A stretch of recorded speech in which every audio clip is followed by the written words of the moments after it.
I am Jim Collison, and this is Gallup's Called to Coach, recorded on October 8th, 2021.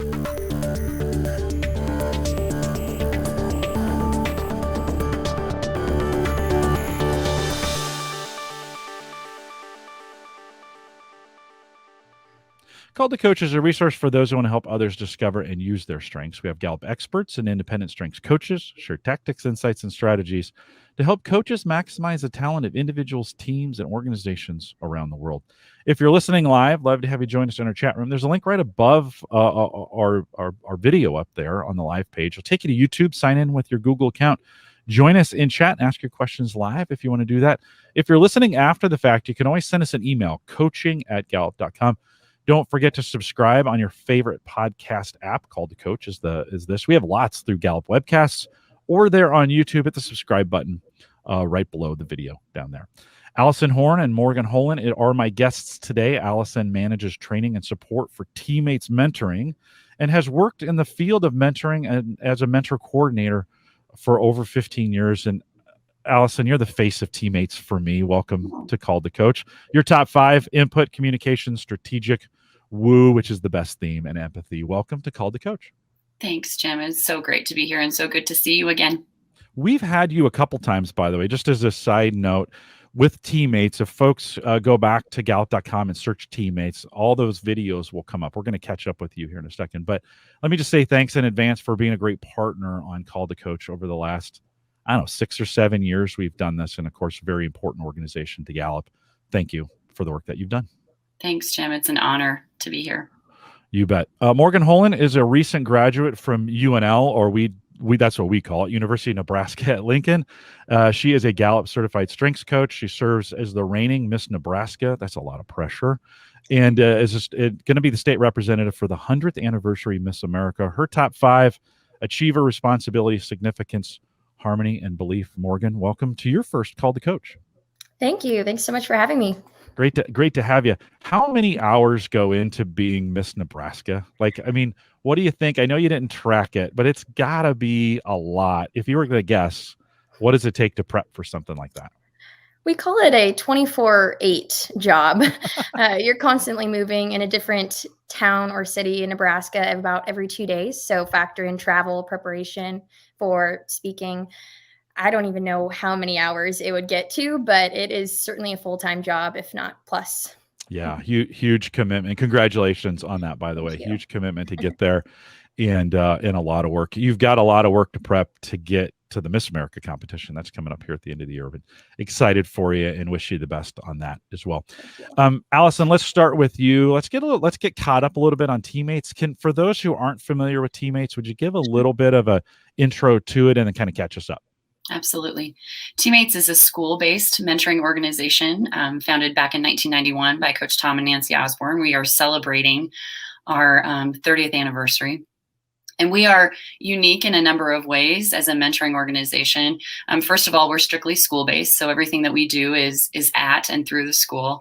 Great relationship with school districts in our 5-state region: Nebraska, Iowa, South Dakota, Wyoming, and Kansas. And then I think another component that makes us unique is it's a long-term relationship. So when we match a mentor and mentee, it's intended to be for many years.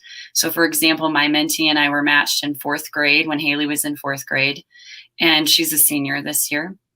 And I think that long-term trust building gives us an opportunity not only to learn about one another, but to also build trust. And that takes time.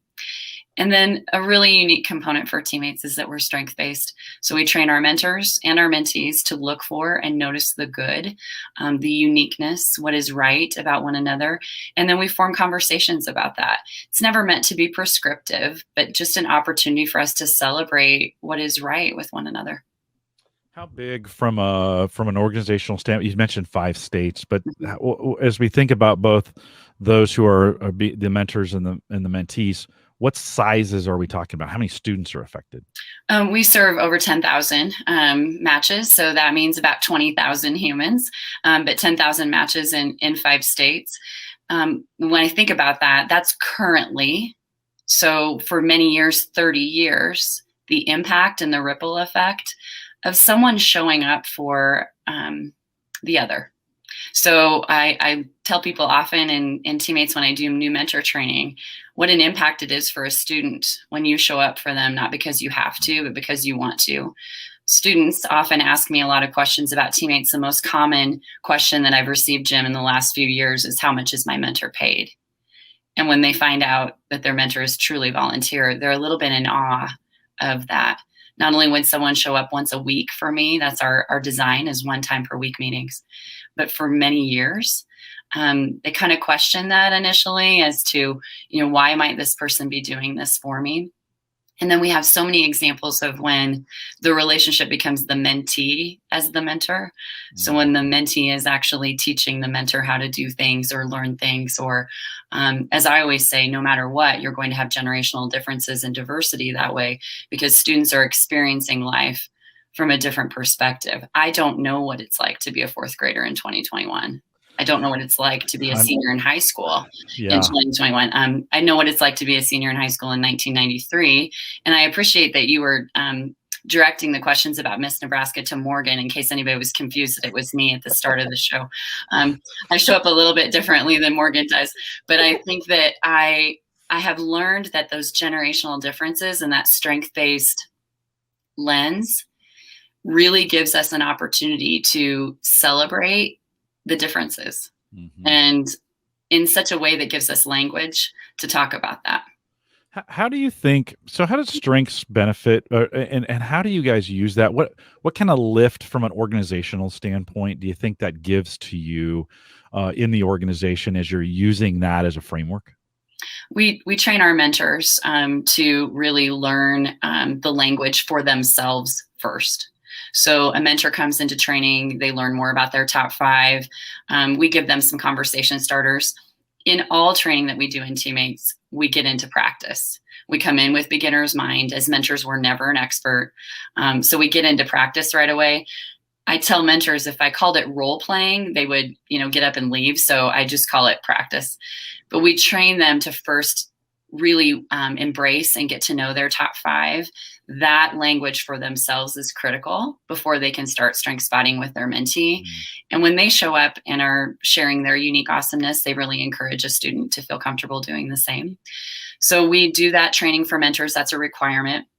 We move from there to provide code and instructions for the student, and then we do a brief student training. We design 3rd through 8th grade. They do Strengths Explorer, and high school and beyond, they do CliftonStrengths for students. So we have that opportunity for mentors and mentees to first learn about the language, and then the conversation starters we provide are pretty simple. Tell me about a way that you used a strength today is a great conversation starter. Or tell me about a strength you noticed in the classroom, whether that was in a classmate or your teacher or your family. So we really give those simple conversation starters to get going. When a student as an 8th grader is moving on to high school, when they have the beginning, what I like to call the early strengths language, they seem to be much more open to the language and the aiming of their top 5. So it's really our vision to get strengths language in students' hands as soon as possible, as early as 3rd, 4th grade. Allyson, have you seen mentees become, we've been doing it a while. So have you seen mentees become mentors, and how does that, how's that process work? What have you seen there? We see a lot of mentees now becoming mentors. Actually, this morning on a staff call, Anna Young, who works in our office as well and helps with training and match support, was sharing a story about training new mentors and how a couple of them were former mentees. My personal example is my daughter, Lauren. She started her mentoring journey as a 5th grader with her mentor, Ellie, in Hebron, Nebraska, where we used to live and where Lauren grew up. We had a community of about 1,200 people. In our first year, we had 60 mentor-mentee matches. My daughter, lucky enough to be one of them. Lauren continued her mentoring journey with Ellie permanently. Lauren calls her a forever friend, but they went all the way through high school. Lauren was part of our TeamMates Plus program, which is really an opportunity for our college students to have continued mentoring. And then Lauren, 2 years ago, became a mentor at Millard Public Schools. So Lauren is now mentoring as well. That ripple effect and that continued what we'd like to call the story of mentoring is a personal example in my own life, but also for thousands of our students in our mentors program wide. So great to hear. I mean, just the legacy of that and the long legacy of it's awesome. Morgan, let's talk to you a little bit. How do you fit into TeamMates? How did you find this and get associated? Tell us your story. I was involved in college at the University of Nebraska-Lincoln in a mentoring program, and I started mentoring my mentee, Claire, when she was in 7th grade, and the entire premise of that organization was strengths-based as well. And so we identified her strengths while she was in 7th grade and realized she has very high futuristic, very high competition, and so we would then structure our one-on-one time around strengths. So we set aside time for her futuristic strength, for her to write down about the future, for her to hone in on what that messaging looks like and how she can share that with other people and how we can make that language a little bit more crisp. And as we've grown older together, she's now a junior in high school. She's been able to utilize those strengths and form a ripple effect in school and have those intentional conversations. And so when I graduated from the university, I knew I wanted to be more involved with strengths-based mentorship and what that could look like. And I knew TeamMates was a strengths-based organization. And so I actually had a conversation with Allyson probably 2 years ago now, which seems like it was yesterday, but about 2 years ago, about my ideas and what I wanted to do and how I was so invested at the university level. And so we then started a partnership. And at the time I was serving as Miss Omaha.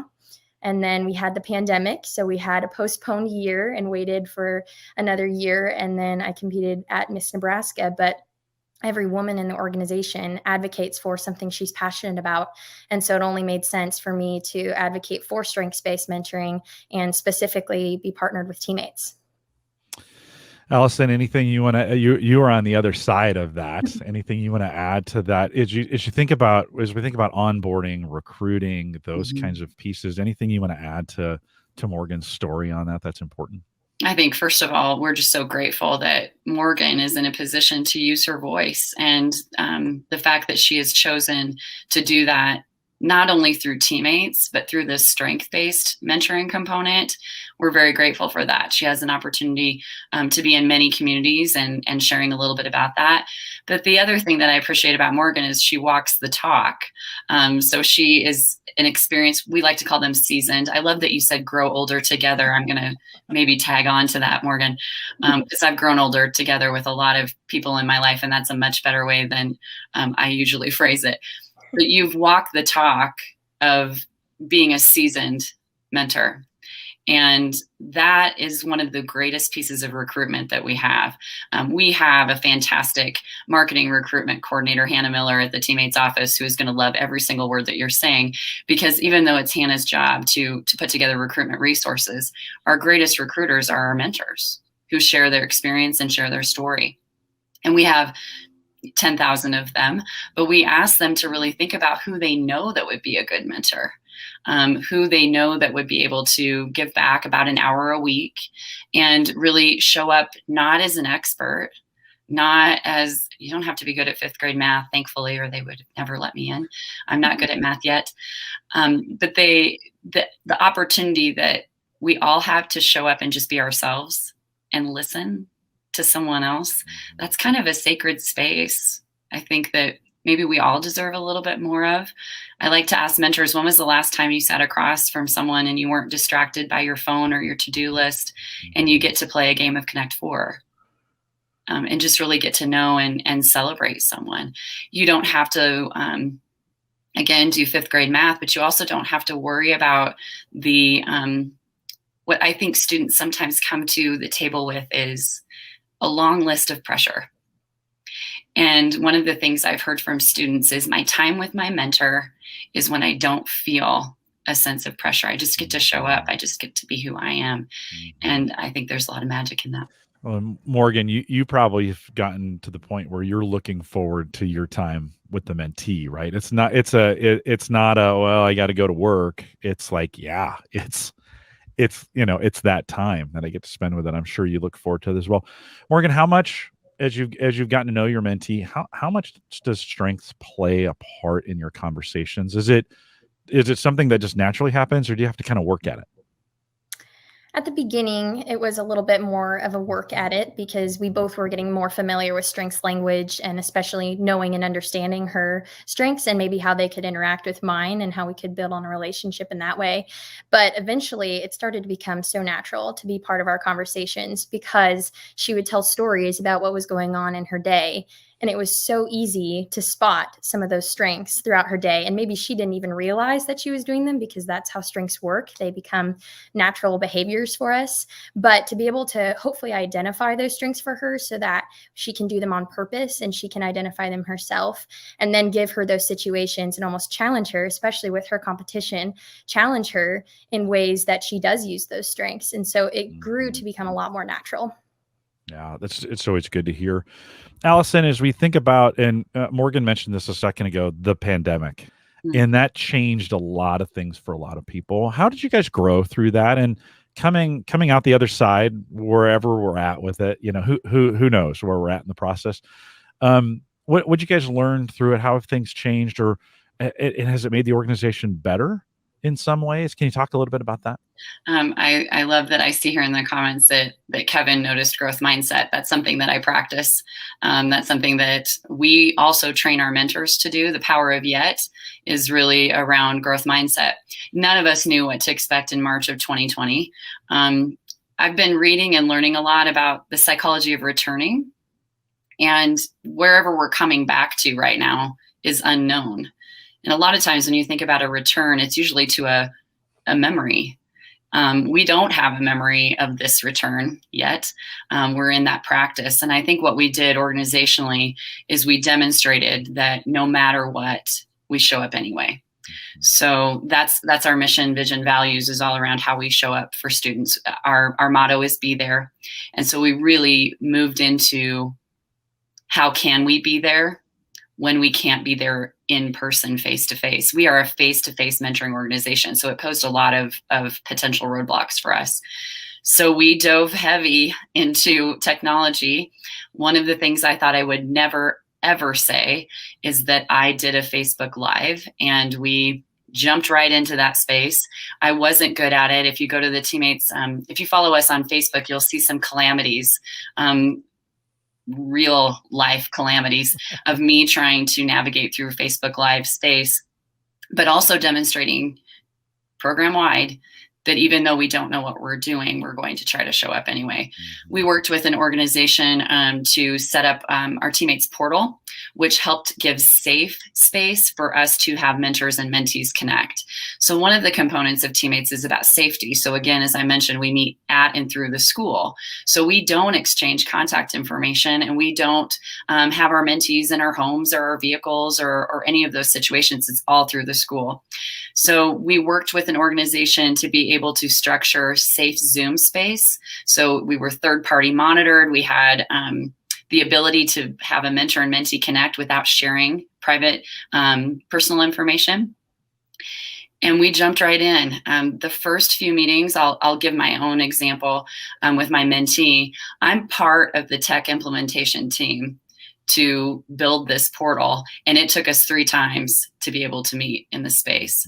So I was able to speak to the frustration that a lot of mentors had, going through the training and learning how to utilize the portal and learning how to log into Zoom.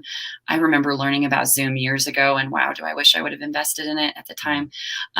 But we didn't know what we were doing. We just got into practice space. It took me 3 times to meet with Haley, and by the 3rd time, very similar to what it's like for me to meet with her in high school. I sometimes go to the library and I wait for her because she doesn't get there right away. Same thing happened in Zoom space. I had to sit there and be patient. It's really interesting how impatient I was in Zoom space versus the library. So I waited for Haley to log on, and here pops up Haley's face, and I'd not seen her in months. So I started clapping. I was so excited, and she looked at me in very typical Haley behavior, said, "I see you still clap all the time." And so what I loved is that no matter what, she knew I was going to be there. She didn't doubt that I would eventually get to meeting her again. So we're very fortunate. We have a hybrid situation now where she's a senior in high school. This is her last year in what I call regular teammates. So we have a hybrid. Haley and I will meet sometimes in Zoom space, and we'll meet in person. So she's most excited that I will be back in Nebraska next week. I live in Colorado now.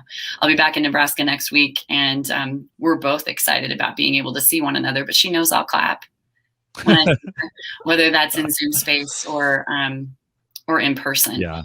We did have to navigate through a lot of that. What I loved is I had to check my own assumptions, Jim. I made all of these assumptions about who would show up if we did it utilizing technology.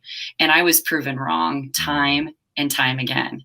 It was some of my oldest mentors who were in their 80s who showed up most willing to say, hey, help me with this. I learned how to utilize Zoom to see my grandkids. So absolutely, I'm going to utilize this to see my mentee because I made a promise. And my promise was that I was going to be there. Yeah. And I think that's a really meaningful statement that we make to another person when we say, I'll be there for you no matter what. So I'm going to show up even when it's hard.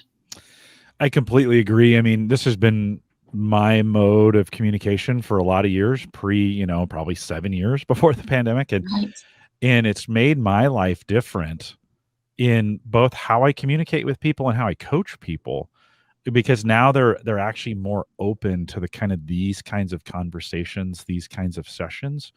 They're almost more coachable in them than they were before because they're comfortable in it. They're comfortable in that space. And I'm sure both the mentors and mentees got more comfortable and then began to say, okay, the technology drops away and the relationship comes back.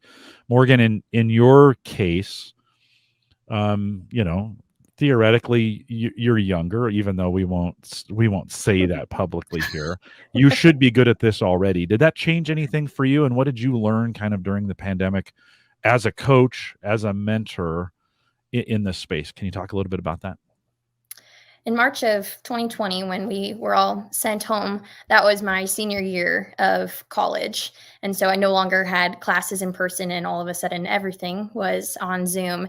But that included, yes, that mentoring relationship. And in the program, I was also overseeing a couple other mentor-mentee pairs. And so it was navigating, and we had some growing pains. It was navigating how to meet with the mentees and how to make it meaningful, and how to get them to be a participant as well. And I found personally that my mentee was more wanting to be away from the screen and not wanting to meet at all, but it wasn't out of not wanting to meet one-on-one. It was out of almost wanting to isolate herself because she didn't know how to handle the situation as a whole. And so it made it even more important that we set aside that time, that we met face-to-face or in person when it was okay to do so, and that we engaged in different activities. So we would find things around the house that represented something and talk about them. Or I would set up online games that we could play and share the screen and get to talk through, because we always knew that when we went on walks, we were a lot more likely to have open dialogue than when we were sitting still.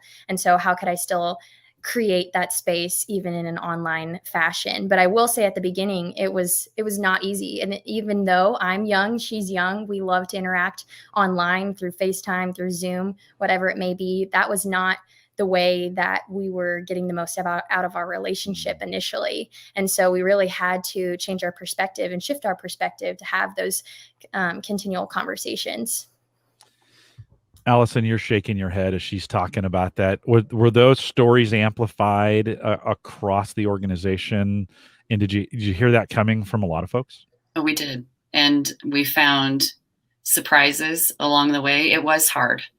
I think some of the surprises that we found, Morgan speaks to this beautifully, but it's hard to, as a mentor, sit down. We don't want you to just stare across the table from one another. So we usually have activities, or there's kinesthetic movement, whether it's a walk or shooting hoops or something that doesn't feel like an interrogation. And we had to come up with on the fly some resources pretty quickly. We shifted our mentor training, our renewal sessions, our academy sessions completely virtual so that we were able to still engage our mentors, because it was just as challenging for the mentors as it was for the mentees. But I love that Morgan brought up the perspective of the mentees, because they didn't know what to do with this space either. I had a session, a portal training session with a group of 7th graders in central Nebraska. And by the way, they are, in my opinion, my hardest group. That's my hardest audience. I can speak to a group of 500 adults, no problem. But you get me in front of a group of junior high students and I'm sweating it. My kids give me the best advice, which is, don't try to be funny, Mom.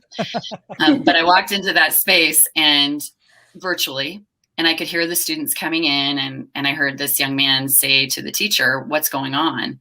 And she said, "Oh, Allyson from TeamMates is going to help you to utilize the portal so you can see your mentor."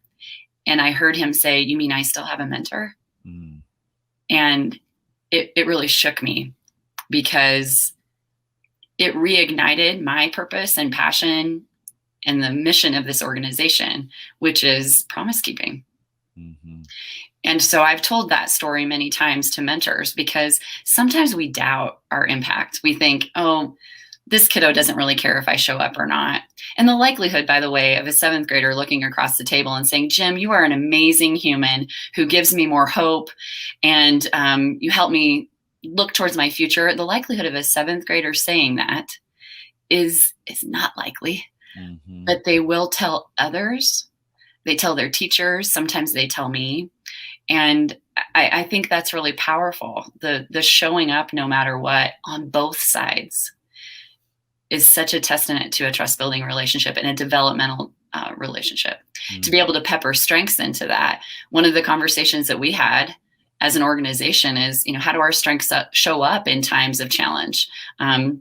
I like to refer to it as the sunshine or the swamp. Your strengths are your strengths. So could we lean in on different strengths? Could we find complementary partners?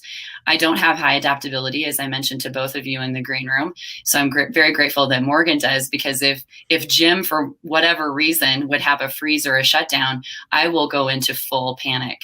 And knowing that Morgan has high adaptability, I could lean in on that strength. Mm-hmm. We really were able to see that through mentors and mentees, and how we adapted and how we came up with new ideas during a very difficult pause point for us organizationally, and I think as a world. Yeah. Morgan, with your own top 5 and you approaching this, how do you think that played into the way you mentored through this? Can you talk a little bit about that? I think, like Allyson was mentioning with keeping a promise and saying that you're going to do something, I have responsibility at number 2.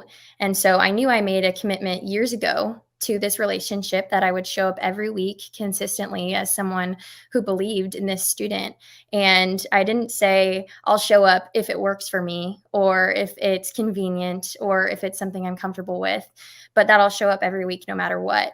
And I think my responsibility definitely came through, because initially when we had to adapt to the online forum, it was never a question of, looks like we can't meet anymore, we'll have to figure out another way, we'll start back up at the next school year when things have died down. But it was even more so thinking to myself, if I were a sophomore in high school right now and everything else in my world was inconsistent and the only thing I could rely on was that relationship, how much more I would lean into that and how much more I would value it. And so I think my responsibility said, we're going to make it happen. We're going to get it done no matter what it takes, what learning curves have to be overcome, but we will meet as a one-on-one relationship. Were there any moments you doubted on this? Like, this isn't going to work? Absolutely. I had the opportunity to lead some other students in their mentor-mentee relationships as well. And you have to motivate not only the mentees, but the mentors, like Allyson was mentioning, to want to meet. And everyone comes from a different perspective, a different experience. Everyone takes on the pandemic in a different way and has different levels of stress and anxiety that come with that. And so it was first navigating, how do I inspire those mentors to continue to want to be a mentor and to show up every day, because not everyone's wired the same, but also the same for the mentee. And so, of course, every week there was almost a different challenge of how do we make sure that this is functioning properly and that we're still keeping that promise with our mentees. Allyson, you have high empathy, and I imagine during this time, how'd that work for you, and how did you use it in both the way that you could cope with it, because I'm sure it was hard, and use it to your advantage during this time? Well, I'll go back to that seventh grader. When I heard that comment, it ignited my achiever in a different way. Achiever's number 6 for me. And it made me want to do hard things so that I could help others to show up. It inspired me in a way that I hadn't been inspired maybe before. I'm very fortunate within my role that I am program wide. So I'm often in communities and I get to talk to students. I get to talk to superintendents. I get to talk to school counselors. I get to talk to parents. And it made me think, if that one 7th grader is doubting, there might be another. And that 7th grader's mentor might be doubting. I just started thinking about my energy sensory, started thinking, oh my goodness, are there people that are thinking this is just done? Like we're going to stop now? So it really pushed me. I am not good at technology yet. And I dug my heels in initially, really resisting that we would move into this space, because in my mind, it wasn't who we were. We're face to face, and we still are face to face. But it really ignited my other strengths and the strengths of those on my team to say, we're going to figure this out, because we want to make sure, to Morgan's point, that we keep our promise. And we do that from both the mentor and mentee side. What's been even more magical, I think, for my empathy is now hearing the stories of resilience through this. And now they're seeing one another in person again. And there's a renewed, in a lot of ways, we're starting over. I may have been with Haley since 4th grade, but we had gap in our relationship together that sometimes I feel like I'm going back to that beginning stage of the mentoring relationship where I'm rebuilding trust with her, that I am going to show up no matter what. Interestingly enough, she's been sharing with me that she may graduate early. And I said, okay, graduate in December. What does that look like? And she said, well, what happens to you? And I said, tell me more. What does that mean? She said, are you still my mentor? And I said, Haley, I'm like, you at this point, you're not getting rid of me. I'm your forever friend, and I'm here. I think the ways that we grew through that during the pandemic as a collective are numerous. And so my empathy is fueled by the stories of hope and engagement. We're often surprised. We are student-based, and that's who we serve. But I'm amazed at what the stories that mentors will say and share about their hope and their engagement has been increased because of the impact of a young person in their life. Morgan, do you think, you never wish for a situation like this to ever happen, especially in a global, the global calamity that we've had. But do you come out the backside of this kind of seeing like, well, there were new opportunities for me, and there were maybe some things I wouldn't have done if I hadn't been forced to? Can you talk a little bit about that? How do you feel now, kind of 2 years later, getting through that experience? Absolutely. I mean, outside of the technical perspective, we're not nearly as comfortable now doing this type of a thing than we would have been in the past with all of our Zoom experience and from a very practical standpoint, gaining those skills. But I also think it made our relationships more real because we had dialogue about things that were very difficult that maybe we wouldn't have thought through if our lives were continuously busy and on the go, and we didn't have time to stop. And now that we've had time to stop and think about what we value, where we want to value our time, what our time means to us, and how we'd want to volunteer our time. I think that made all of the difference, because now I feel like I walk away with wanting to invest my time in other places that maybe I wouldn't had in the first place. I know I was able to volunteer in a lot of different capacities that would have never been possible had I been on the go as normal. And I know those relationships grew differently as well. Allyson, she said more real in a virtual environment. Right. Did you see that happen, like multiplying across the organization, where all of a sudden we thought we were virtual, but this actually opened a world that was more real than maybe it was before? I think so. An example that I'll give is Haley and I came into Zoom space for a meeting, and she was listening to music as she was coming in. And this space of virtual, like we're in the moment more. I think for me as a mentor, it's been multiplied. Haley was listening to music, and I said, "What are you listening to?" And she goes, "You probably don't know them. It's Fleetwood Mac."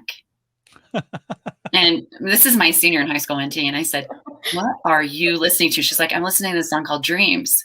And I picked up my laptop and I went to my record player. I'm big into music, and I collect vinyl. And I, as quick as I could, went to my Fleetwood Mac Greatest Hits album and played it, needle hitting the record. And Haley, I know she saw me differently than she'd ever seen me before, because when I come into the school space, that's a different container. I'm not bringing my records in. I'm not bringing this piece of my life in. So we had this moment of connection that we wouldn't have had it not been for virtual space. Now that's a low level example of that. But I think of the ways that through technology, we have been able to be more present. So scheduling is sometimes a big challenge for our mentors.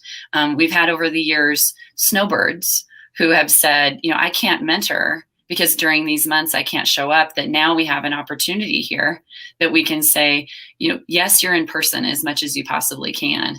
But if there is an extenuating circumstance, we can work with you that we didn't have. And I think, there are lots of examples for all of us that way. I started things, I call them COVID keeps, rituals that I do now that I wouldn't have done. I have a group of girlfriends that we call each other the Golden Girls. We are all over the United States. And at the start of the pandemic, we started a Zoom happy hour. And I wondered why we hadn't done that before. And we still continue to stay connected. So I think connection has been changed for us in the virtual space, even more being there. As Morgan said much more eloquently than I am here, there's just a lot of different ways that we can do that now that we hadn't thought of before. I still do Zoom happy hours with local folks, because it's sometimes more convenient. And I've also found, and I've mentioned this on Called to Coach before, but I've turned this one-on-one Zoom relationship into an advantage from a woo relator perspective. I never realized it was better than oftentimes being in person.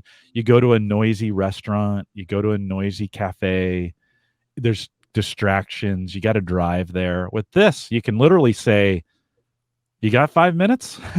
and you can jump on and be connected pretty quickly, right? It works pretty fast. So for me, I don't know if in some regards I want to go back. I know that sounds crazy, but that's one of the thoughts. Let's take some questions from the chat room really quick. So Kevin says, let's say I don't have any background in working with that age group, whatever that age group happens to be. As far as how they learn best and how to connect with them, how do we get past that barrier into working with that group? And Allyson, let me throw that to you. What kind of advice do you guys give as these mentors are jumping in thinking, fifth graders, I don't know. What do you say? Show up. Just show up, and they'll guide. They, especially if we're talking about the 3rd to 5th grade age group, let them guide. Ask them what they'd like to do during their mentoring time. One of the things I should have said earlier, as an organization that makes us unique, is that we're for all kids. The only requirement that we have is that a student raises their hand and says, "I want one of those people." And that's how our students are nominated for TeamMates. It's self. It comes from a place of, I'd like to meet with this person. So when they come in, you do not have to know how to do a lot of different things, but ask them what would they like to do during your time together. They may school you in Connect 4, like my mentee has for many years. I'm still not a Connect 4 master. And one of the things that Haley told me early on is that if I ever wanted to win, I needed to work on my face. And it was actually some of the best advice I'd ever been given, because with my high empathy, I show emotion. So when I'm about to block her or she's about to win, I show it in my face before I make the move. And she's taught me that, like, Allyson, you've got to be a little bit better.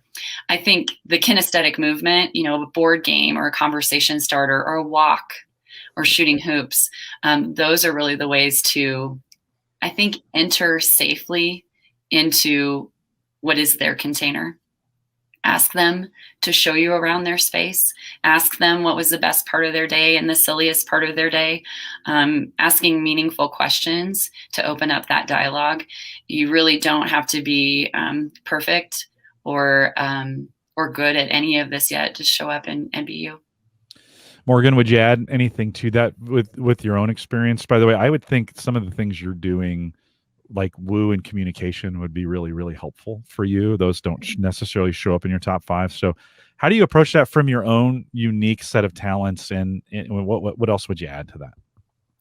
I was thinking through TeamMates specifically. There's no phone usage when you do a one-on-one meeting. And I think that eliminates a lot of the potential fear of not being able to relate to a 5th grader, because at its core, you're having a one-on-one conversation and it's a person. And so exactly what Allyson was saying, ask them what they like to do, ask them those open-ended questions, and you'll probably pull more information than you think, especially when neither of you are looking down at your phone. But when I go into schools, we talk a lot about bucket filling, to make it very simple for elementary school. And we talk about what you can write down on a drop and give it to someone who's made a difference in your life. And when you bring it down to that level, all of a sudden you're connecting with them. So I agree with Allyson on that one-on-one front, asking them questions, asking them about what we like to call hot buttons, what they light up when they talk about it. And then when it's an audience perspective, finding language that they can resonate with. So instead of talking high level, saying, write down something that someone did nice for you on this drop, and then give it to that person, and that'll fill their bucket. And it makes it very simple, very easy for them to understand.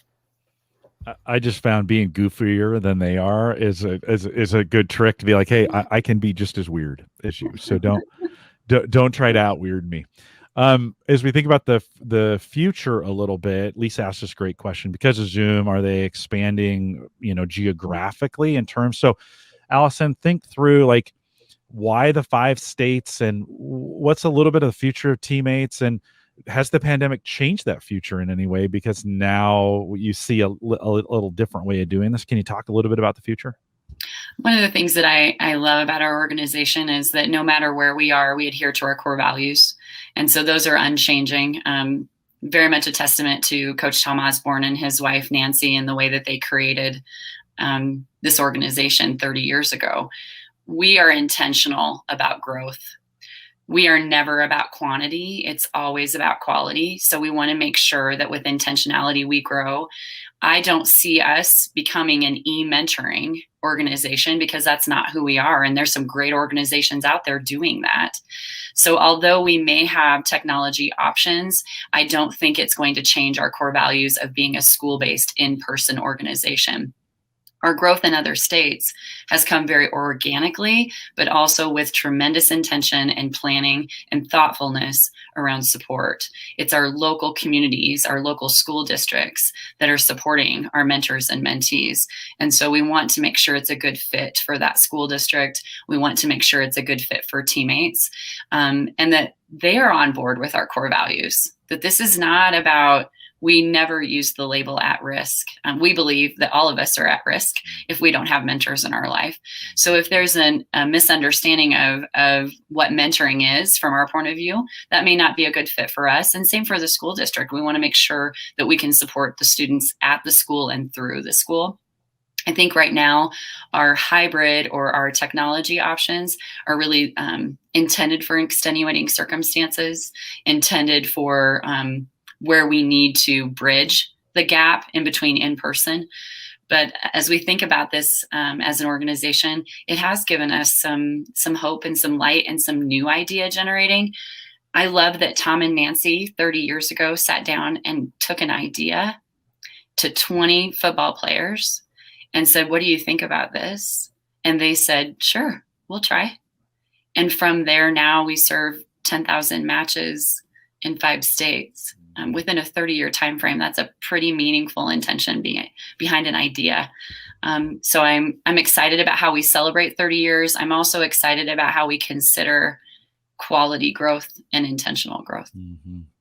Morgan, I'm going to ask you a similar question here in a second, but Allyson, as you were talking about this, and I just think about all the strengths work that's happening at UNL from the Institute that's kind of embedded in the College of Business.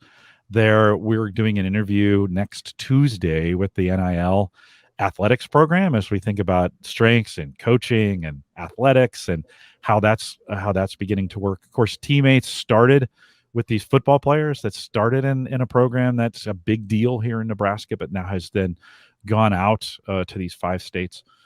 Morgan, as you think about your future in this, as you personally, as a Gallup certified strengths coach, as what you're doing with the Miss America organization, and you think about your future in mentoring, what do you hope? What are some hopeful things for you for the future as you look ahead? After just graduating, I was completely surrounded by strengths, as you mentioned, whether it be through the Institute or with Gallup in our backyard in Omaha. But what I'm noticing within the athletic department, which I'm so excited for them to now have this program where the athletes will know their strengths and be able to use their strengths every day, is that it totally changes your perspective. And so my hope after getting certified was working with things that I know. So students who are in college or students who are in high school and younger. And I think through what would happen if even at, as Allyson was mentioning, at the 3rd grade level, the 7th grade level, what would happen if you knew your strengths and you had confidence in yourself in that way because you knew what you could bring to the table, how you could succeed, and what way you can handle situations that you would feel the most fueled, how much of a difference that would make in a child's perspective of themselves and how much more they would be willing to put themselves out there, apply for things, go after big dreams and goals because they're confident in what they can bring to the table. And so after graduating, I noticed how much that was a part of our culture at the University of Nebraska, but how much more of an impact that can make if we started all the way from the 3rd grade level from our school districts. And so that's one of the hopes, is that by the end of my year, that more students will be aware of their strengths and that they will be able to live a life where they are fueled by their strengths. Allyson, I saw you shaking your head while she was talking. Anything is, we think about Morgan specifically, but mentors in general. What maybe after a couple years of mentors doing these kinds of things, what else are you hearing hopes and dreams from those mentors as they think about these relationships that they're having? Well, first of all, Morgan is just a fantastic representative for what mentoring is all about in so many different ways. I think all throughout this conversation, we've spoken to what Coach Osborne refers to as the greatest human need, which is being heard. So when I think about what we do going forward, when we see more students becoming mentors, so students who've been part of Teammates, more mentees who are now becoming mentors, we have this great group of resources to help us think about what we could do even better through their eyes and through their perspective. I love the way that Strengths is growing with such intention in so many different ways. My son being part of that group at UNL, as a strengths coach, and the way that he is thinking about strengths and new ideas and new ways and ways that he as a coach, but also him as a human. What can I do with this that maybe no one else has thought of? Morgan had a lot of options when it came to choosing a platform in which to use her voice. And the fact that she chose not only strengths, but strength-based mentoring, that's a powerful example of using a new idea and a new approach. Ken asked a good question in the chat room that they're dying to have an answer to. So he says, what success stories, and there's probably a lot in Allyson, I kind of want to ask you if you guys track stats on this, but as we think about those mentees rising up out of poverty or not privilege or some of those, and it's hard, when you mentor somebody for a long time, that mentorship has an effect on them early. So you may not know whether they were going to end up in college or not. So sometimes those numbers are hard to track. But as you think about influence, so let me use that word. As you think about influence, how do you guys track that? And what kind of success, how do you measure success? We have a lot of different measurements. We do track grades, attendance, and behavior. And I think that over the years has been something that's been a little bit of a balancing act when we talk about those statistics, because our mentors are not tutors and they're not trained to be tutors. It was actually when we started looking at Gallup student poll data that we had this light bulb moment of connection, that if a student has someone in their life who's focused on their strengths, they're more likely to be more engaged and more hopeful, but they're also more likely to have a higher level of academic success. I think I can think of personal examples of that. My third grade teacher, Mrs. Weber, knew my verbal exuberance and gifted me the opportunity to give book reports when book reports weren't even due, because she knew I would get up in front of the room, use my voice to speak about reading. She also helped me to be the school narrator. I mean, just all of these different ways that she spotted my strengths. Specifically, when it comes to demographics of our students, because we are for all kids, our demographics are all over the place. And I think one of the things that we're most proud of is improvement in sense of hope. And for a student to be able to say that they know more about their strengths because of their mentor, those are always our stories of success. That's how we measure success. It may not be that they went on right after high school graduation to college. It may be a few years later that they talk about being aligned in their purpose, or they headed towards a different direction because their mentor saw something in them or helped to lift up a light in them that they didn't know about. We hear lots of success stories that way. If you go to the TeamMates website, we do have lots of stats, and I want to make sure that they go there versus trying to get them from me, who's not good at math. But I do think organizationally, our stories of success are all related to hope. And they are not just from the mentee side. We hear from our mentors. I go back to work more hopeful. I go back to my family more hopeful. I go back to life more hopeful after I've spent time with my mentee. It's all about that engagement piece, which we know very much in the work that all of us do. Engagement really matters. And so we've tried to dial down, if we talk about strengths, does that really impact? And what we've seen is if the student is looking forward to seeing the mentor, which is one of the things you talked about early on, Jim, with Morgan, that looking forward to. If they're looking forward to seeing their mentor, we saw a correlation with hope, which makes all kinds of sense. It's that opportunity that we have to know that someone is showing up to notice and recognize what's right about me. We have that Q12 question that we ask adults. Somebody cares about your development, and that's this piece, right? I mean, it's another adult. It's another person. Like, let's just be really clear about that. Another person outside of their family who cares about their development, and that adds that element of hope. Morgan, anything else you would add to that from your own experience as we think about watching your mentee grow? I think there are times where a mentee doesn't have adults maybe in their life who are thinking about how to develop them. They have a lot of things going on. They're busy. And there's something special about having that set aside time, an hour of time where your full purpose is to develop that individual and is to invest in them and to care about their growth. And that, I feel like, completely changes a mentee's perspective. I know, hopefully, my mentee has thought about different things she can achieve and different ways she can achieve them because she's had a mentor. And I know in my life, I've had a number of mentors who I can still remember the words, very specific words they've said to me that maybe rolled right off their tongue. That wasn't something that they've methodically thought through, but it's something that sticks with me today that I take through whenever I'm trying to achieve something more. So I think it outlasts, even though I maybe don't tell that mentor often or should tell that mentor more often what impact she left on me. There's something I still carry through 20 years later. I'm hearing that you guys can't hear it, but I'm hearing that song Closing Time playing in the background here as we think about kind of wrapping this up. Morgan, let me throw this to you. You've got a busy fall coming up between now and the end of the year and the Miss America competition. Can you still maintain these relationships? I mean, are you carving out time? You figuring out how to get it done? How's that working out? You get to have a lot of car time. So although not every single one-on-one conversation is face-to-face, there are a lot of phone calls and a lot of hours on the road. It takes about 8 hours to get across our state. So depending where you're headed, you will have a lot of car time. And I found there can be a lot of value in catching up with people and having those conversations set aside when you are doing those car times. So the schedule looks a little bit different, but it's the adaptability. It's figuring out different ways that you can still have those conversations because they not only hopefully help the person on the other end, but they certainly fuel me and remind me of why I'm doing what I'm doing every day.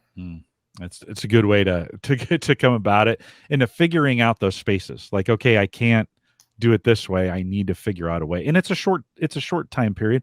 If you do become Miss America, you will have to figure out how to do that again with those responsibilities, right? So but you have responsibility high. You'll do fine.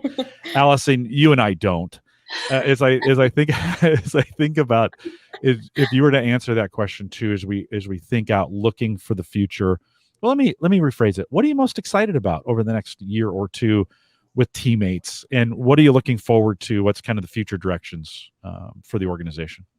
I think I'm most looking forward to, and I think we as an organization are most looking forward to learning from this and saying, okay, what worked and what didn't, and asking students that question, what worked and what didn't. My mentee has no idea what I do. We've been matched since 4th grade. She still has no idea what I do. Sometimes she doesn't know my last name. It's kind of powerful. As a mentor, if you think that you're going to show up and be asked lots of questions about your sage-wise experience and wisdom, probably not.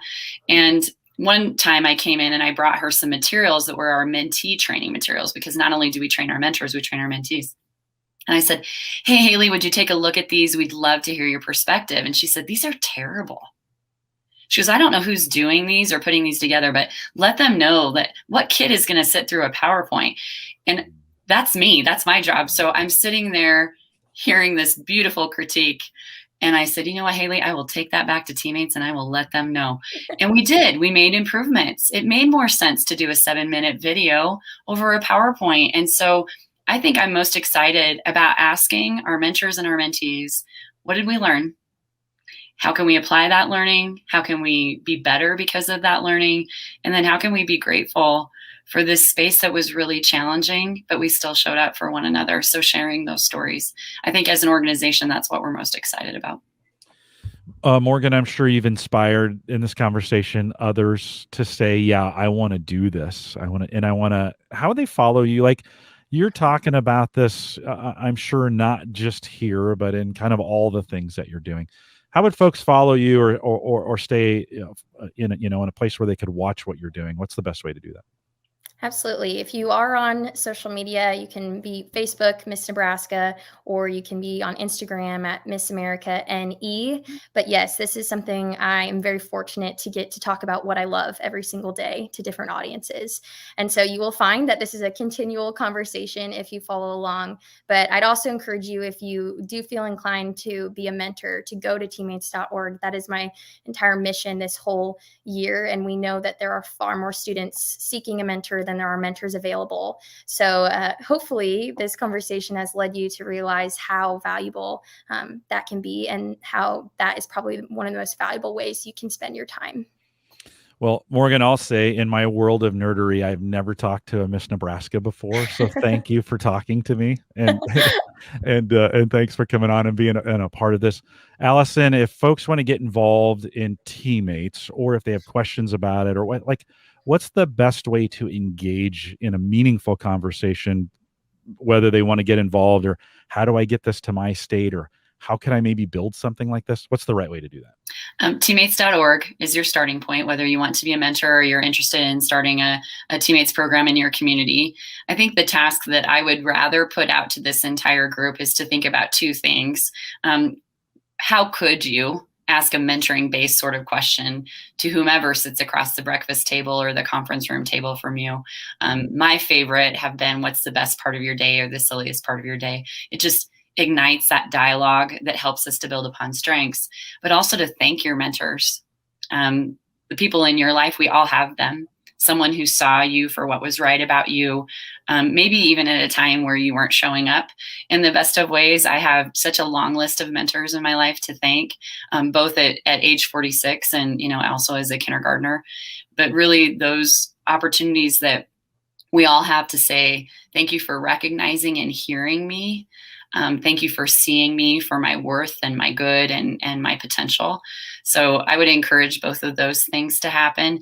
If you can't mentor through TeamMates, to just mentor, period, whether that's as an auntie or an uncle, or as a friend in a community.